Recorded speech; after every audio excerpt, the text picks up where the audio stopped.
Hello everyone, welcome in my YouTube channel Biology for NEET Crackers। Students, आज की class में हम DNA का स्ट्रक्चर देखेंगे। चलिए देखते हैं। हेडिंग क्या है? Building a structural model of DNA या scientific inquiry. That means scientist ने क्या इंक्वायरी करके डीएनए का स्ट्रक्चर देखा था। देखिए, सबसे पहला जो फेमस नाम आता है जेम्स वॉटसन जो है और फ्रांसिस क्रिक जी का। इन्होंने फर्स्ट टाइम क्या किया था? डीएनए का स्ट्रक्चर डिटरमाइन किया था। तो ध्यान रखिएगा, वॉटसन और क्रिक के नाम से फेमस है। डीएनए का डबल हेलिकल स्ट्रक्चर किसने दिया था? तो वॉटसन और क्रिक जी ने दिया था। नेक्स्ट पॉइंट देखिए क्या, Maurice Wilkin and Rosalind Franklin were using a technique called X-ray crystallography to study molecular structure. फिर उसका विल्किन और फ्रैंकलिन जी का नाम रेयर केस में आ जाता है, बट इनके नाम के साथ जुड़ा हुआ है एक्सरे क्रिस्टलोग्राफी। ठीक है, तो इन्होंने भी मॉलिक्यूलर स्ट्रक्चर देखा था डीएनए का, बट किस टेक्निक का यूज़ करके देखा था, ये कई बार पूछा गया है। ध्यान रखिएगा, एक्सरे क्रिस्टलोग्राफी टेक्निक है। नेक्स्ट पॉइंट क्या देखिए, Franklin produce a picture of the DNA molecule using this technique. इसको देख के इन्होंने डीएनए का स्ट्रक्चर भी देखा था, मीन्स उसका पिक्चर बताया था। तो अभी आप देखिए, ये देख रहे हैं डीएनए का डबल हेलिकल मॉडल है, तो कुछ इसी टाइप से देखा गया था। देखिए क्या, the pattern in the photo suggested that DNA molecule was made up two strand forming a double helix. ये तो आप स्ट्रक्चर में देख रहे हैं कैसा डबल हेलिक्स है, मीन्स एक हेलिक्स है दूसरा हेलिक्स है। ठीक है, इसी को क्या बुलाता है? Double helix. तो ये आपको दिख रहा है। फिर क्या है, Franklin had concluded that there were two outer sugar phosphate backbone with the nitrogenous bases paired in the molecule interior. देखिए, यहाँ के आउटर वर्ड बोला ना, तो यहाँ ये बताना चाह रहे हैं कि एक्चुअल में ये जो आपको दिख रहा है ना, ये लाइन दिख रही है ये, ठीक है, एक्चुअल में जो लाइन गई हुई है और दूसरा हेलिक्स ये गया, एक्चुअल में ये हेलिक्स क्या है? ये आपका सुगर और फॉस्फेट है। ठीक है, रुकिए मैं दिखाती हूँ आपको। देखिए, ये जो लाइन ऐसे गई हुई है, देखिए ये, ठीक है, और दूसरा हेलिक्स जो आपका ये गया हुआ है। तो वास्तव में अगर इसको ओपन करके देखेंगे तो ये जो हेलिक्स बना हुआ है, ये रियल में क्या है? शुगर और फॉस्फेट। शुगर और फॉस्फेट लगातार कॉन्टिन्यूसली लगे हुए हैं, शुगर और फॉस्फेट। ठीक, बोला जाए कुछ ऐसे, शुगर फॉस्फेट, फिर शुगर फॉस्फेट, फिर शुगर फॉस्फेट, फिर शुगर फॉस्फेट। ठीक, ऐसे एक हेलिक्स बन गया। ऐसे क्या होगा? दूसरा हेलिक्स बनेगा। देखिए, sugar phosphate, sugar phosphate, sugar phosphate, sugar phosphate. ठीक, शुगर फॉस्फेट, तो ये दूसरा हेलिक्स बन गया। ठीक है, तो इसको, ये तो इसका मॉलिक्यूलर फॉर्म हो गया। ये एक, इसको एक सिंपल से बोला जाए थ्रेड से या धागे नुमा स्ट्रक्चर से बता दिया गया। कुछ ऐसे अटैच्ड होते हैं। ठीक है, अभी आप और ओपन स्ट्रक्चर देखोगे तो ये बोला जाए कि जो शुगर है फॉस्फेट कहाँ है? वो आउटर साइड है। आउटर मीन्स देखिए, किनारे किनारे तो आपको ये दिख रहा है ना, ये दिख रहा है, ठीक है, ये थ्रेड दिख रहा है ना, धागा दिख रहा है ब्लू कलर से, तो ये किनारे किनारे तो ये दिख रहा है। तो मीन्स क्या है? ये बाहर साइड आपको दिख रहा है, मीन्स आउटर दिख रहा है। ठीक है, तो इनर साइड क्या दिख रहा है? इनर साइड देखिए आपको अंदर बोला जाए, यहाँ अंदर इस पूरे एरिया में ये अंदर, यहाँ क्या दिख रहा है? यहाँ अंदर क्या दिख रहा है? यहाँ क्या दिख रहा है? ठीक है, तो अगर इन सब के अंदर बोला जाए तो यहाँ आपको क्या दिखेगा? नाइट्रोजनस बेसेस देखने को मिलेगा। नाइट्रोजनस बेस क्या होते हैं? Adenine, guanine, cytosine, thymine. ये आपने बायोमॉलिक्यूल में 11th में पढ़ रखा होगा। नहीं पढ़ा है तो जान लीजिए, नाइट्रोजनस बेसिस 4 प्रकार के होते हैं, एडेनिन, ग्वानिन, साइटोसिन, थायमिन। एक नाम और आ जाता है यूरेसिल का। ठीक है, तो अब अंदर साइड देखिए क्या है? ग्वानिन, साइटोसिन, ग्वानिन दिख रहा है ना, सीजी, फिर ऐसे सीजी, सीजी, सीजी, टीए दिख रहा है, सीजी दिख रहा है, जीसी दिख रहा है। ठीक है, ये सारे के सारे अंदर, तो मीन्स इंटीरियर साइड है। ठीक, अभी ये लाइन ध्यान से पढ़िए, समझ में आएगा कि Franklin had concluded that there were two outer, ये ध्यान रखिएगा, कई बार पूछा गया, क्योंकि पूछा था बैकबोन कौन बनाता है, आउटर साइड कौन होता है, ये दो वर्ड पूछे गए। टू आउटर क्या है? Sugar phosphate backbone. कई बार क्वेश्चन पूछा गया, ध्यान रखिएगा, बैकबोन कौन बनाता है? शुगर और phosphate. With the nitrogenous bases paired in the molecule interior मतलब नाइट्रोजनस बेसिस कहाँ होते हैं, सुगर और फॉस्फेट किसके साथ जुड़ते हैं, नाइट्रोजनस बेसिस के साथ। तो नाइट्रोजनस बेसिस कहाँ है, इंटीरियर मीन्स अंदर साइड होते हैं। ठीक है, देखिए इसका स्ट्रक्चर है, डीएनए का नॉर्मली ऐसा होता है।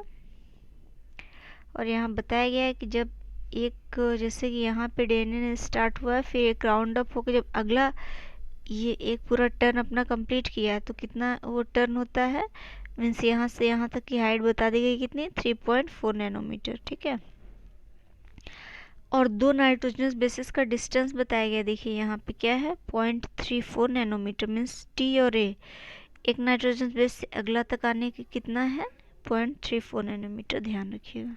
ठीक है, नेक्स्ट देखिए क्या है, 2 polypeptide chain are required in right handed fashion.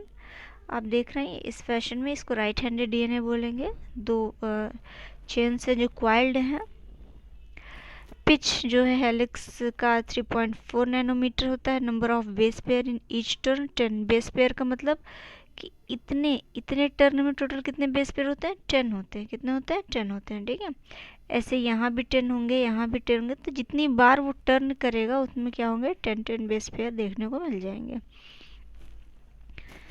Distance between base pair is 0.34 nanometre, वो सब मैंने बता दिया है पहले।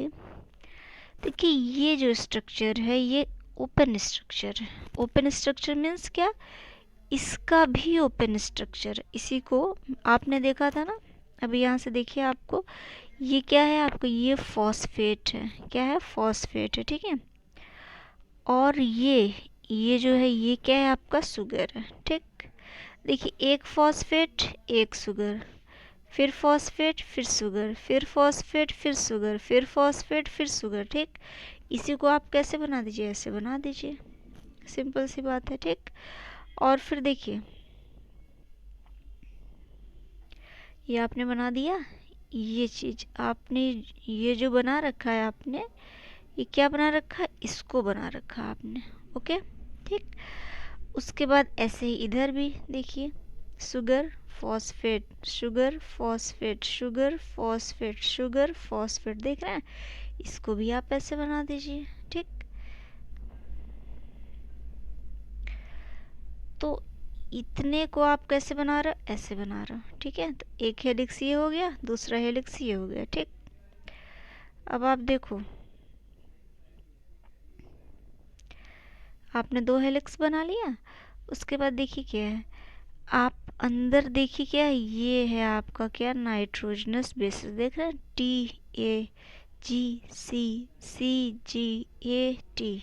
ठीक, तो ये क्या है, अब आप इधर से जोड़ दीजिए एक हेलिक्स को दूसरे हेलिक्स के नाइट्रोजनस बेस के साथ। ठीक है, फिर यहाँ जी कर दीजिए, तो यहाँ क्या कर दीजिए, सी, फिर यहाँ सी कर दीजिए, तो यहाँ क्या कर दीजिए, जी, यहाँ टी कर दीजिए, तो यहाँ क्या कर दीजिए, ए। देख रहे हैं, तो डबल हेलिक्स ऐसे ही क्या हो जाता है, बन जाता है। तो ये क्या है, ये ओपन फॉर्म में पूरा दिखाया गया है कि एक्चुअल में अगर ओपन डीएनए देखना हो तो आप देख सकते हैं। ध्यान रखिएगा, अगर एक इंड 5 प्राइम है तो लास्ट वाला 3 प्राइम होगा। ये जो 3 लिख के ऐसे डैश कर दे रहा है उसको प्राइम पढ़ते हैं। ठीक है, तो इसका देखिए 5 है तो ख़त्म होगा ये 3 पे, और ये 3 से स्टार्ट है इसलिए ख़त्म होगा कहाँ, 5 पे। ये अपोजिट होते हैं, कंट्रास्ट होते हैं। देखिए इधर क्या किया गया, शुगर को ऐसे बनाया गया है। ठीक है, पेंटोज शुगर होता है ना, ऐसे बनाया गया, तो इधर वाले शुगर को ऐसे पलट रिवर्स में, तभी तो एक 5 आएगा तो एक 3 आएगा, रिवर्स रखा जाता है। ठीक है, ये चीज़ ध्यान रखिएगा। तो ये क्या है आपका जो है, आपको डीएनए का ओपन स्ट्रक्चर देखने को मिल जाएगा। देखिए Watson built a model in which the backbone were antiparallel, their subunit run in opposite direction, means क्या होता है, उल्टा होते हैं, वही है एंटी पैरेलल होते हैं। At first Watson and Crick thought the bases pair like up with like, means A with A and so on. पहले ऐसा सोचा था वाटसन और क्रिक जी ने, ऐसा सोचा था कि ए के साथ ए ही अटैच्ड होगा। उनको तो ऐसे लगा था कि एक ही टाइप के लोग ज़्यादा अटैच होंगे अच्छे से, बट बाद में देखा कि ऐसा नहीं हुआ, अपोजिट हुआ। ए के साथ कौन अटैच हो रहा था, टी अटैच हो रहा था, वो भी किससे, डबल बॉन्ड से। ठीक है, ऐसे ही बोला जाए कि सी के साथ कौन अटैच होगा, तो जी, और किससे, ट्रिपल बॉन्ड से। ये ध्यान रखिएगा, ए किससे जुड़ता है, हमेशा टी से जुड़ता है, और टी हमेशा ए से जुड़ता है, डबल बॉन्ड से।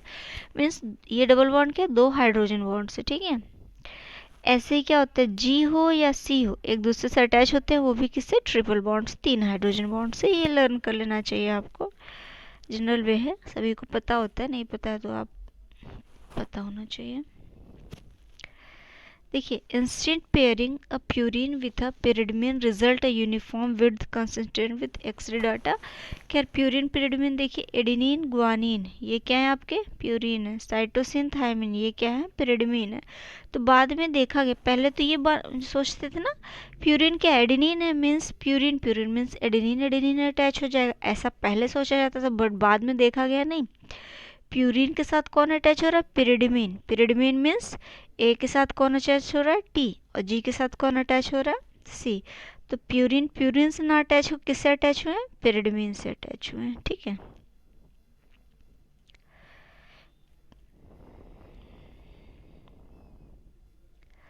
देखिए यहाँ पे, अब देखिए रीज़न यहाँ बता दिया है कि अगर प्यूरिन प्यूरिन से अटैच हो रहा है, मान लीजिए, ठीक है, ये स्ट्रक्चर है, एक प्यूरिन का ये है, मान लीजिए एडेनिन का है ये, और ये क्या है, ये भी आपकी ग्वानिन का है। मान लीजिए ए और जी है तो प्यूरिन ही होता है, ए जी क्या होता है, प्यूरिन होता है। ठीक है, अगर मान लीजिए ये दोनों अटैच हो जाते हैं, ये देखिए अटैच भी हो रहा है, यहाँ दिखा दिया गया है। अगर एक एडेनिन है, ग्वानिन है, अटैच है, तो ये बहुत वाइड, टू वाइड का मतलब समझ रहे हैं। देखिए इस लाइन के अंदर नहीं आ पा रहा, इतना बाहर निकल जा रहा है ना, इतना इतना, देख रहे हैं। एक आपको एग्जाम्पल समझाने के लिए बताया गया है कि यहाँ देख रही, बहुत वाइड हो जा रहा है, इधर बाहर निकल जा रहा है इधर। ठीक, तो ये सही नहीं है, प्यूरिन प्यूरिन से अटैच नहीं हो सकता। फिर अगर पिरिडमिन पिरिडमिन से अटैच हो रहा है, मीन साइटोसिन और थायमिन, देखिए टू नैरो, बहुत नैरो, ये तो लाइन को टच भी नहीं कर पा रहे हैं, तो भी प्रॉब्लम थी, तो ये भी प्रॉब्लम थी। ठीक है, लेकिन जब प्यूरिन और पिरिडमिन को देखा गया तब क्या देखिए, बेहतर एकदम फिट लेंथ आई है, देख रहे हैं। तो क्या इसीलिए बेस्ट है, ये अटैचमेंट बेस्ट था। ठीक, यही रीज़न है कि प्यूरिन प्यूरिन से नहीं अटैच होता, पिरिडमिन पिरिडमिन से नहीं अटैच होता है। They determined that adenine paired only with thymine and guanine paired only with cytosine. Simple सा। The Watson-Crick model explains Chargaff rule in any organism that amount A is equal to amount of T and G amount equal to C। ठीक है, तो चारगाफ जी आए थे, उन्होंने अपना कुछ rule दिया था, उस रूल में बताया था कि ए किसके अमाउंट के बराबर होगा, टी के, और जी किसके अमाउंट के बराबर होगा, सी के। देखिए अटैच करके दिखा भी दिया गया है, एडेनिन का ये स्ट्रक्चर दिखाया गया थायमिन के साथ, ग्वानिन का साइटोसिन के साथ। आप अगर यहीं से आप एडेनिन के स्ट्रक्चर की प्रैक्टिस करना चाहें तो वो भी कर सकते हैं, थायमिन का भी आपको स्ट्रक्चर है, और यहाँ से उनकी बॉन्डिंग भी बता दी गई है अच्छे से, तो ये आप कर सकते हो प्रैक्टिस। चारगाफ जी का रूल है, देखिए एरविन चारगाफ ने 1950 में स्टेट बोला था, for a double standard DNA the ratio between adenine thymine and guanine cytosine are constant and equal to 1। ठीक है, ये एक नंबर में कभी कभी चारगाफ रूल आ जाता है, तो आपको ध्यान रखना चाहिए। और यहीं पे आप बता दीजिएगा, जो इधर का एक पॉइंट था वो भी इसी में कर दीजिएगा, ये वाला पॉइंट, कि ए का अमाउंट टी के बराबर होता है, जी का अमाउंट सी के बराबर होता है, इसी में ये पॉइंट भी ऐड कर दीजिएगा चारगाफ रूल में। ठीक है, तो देखिए डीएनए का स्ट्रक्चर हो गया है, चारगाफ रूल हो गया है। Next topic next lecture. Okay, thank you.